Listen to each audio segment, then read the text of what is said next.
Ir-reperkussjonijiet tal-inċident fatali li fih kien involut double-decker sightseeing bus komplew jeskalaw meta l-eredi ta' wieħed mill-vittmi qed ifittex lill-operatur tal-karozza involuta u Transport Malta għad-danni.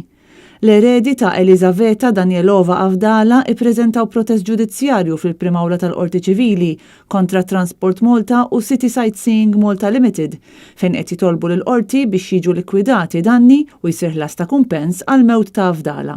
L-avukati tal-familja Lorna Mifsud Kakija u Nicole Sultana qed jargumentaw li l-inċident fatali kien tort ta' Transport Malta u City Sightseeing Malta Limited.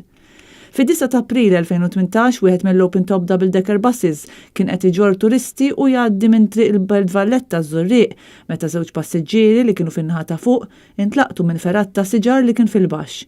Huma mietu fil-post. L-operaturi tad-double-decker kienu ppreżentaw protest ukoll kontra Transport Malta f'Settembru ta' dik is-sena fejn kienu allegaw li Transport Malta ma kienitx osservat ir-regolamenti tagħha stess.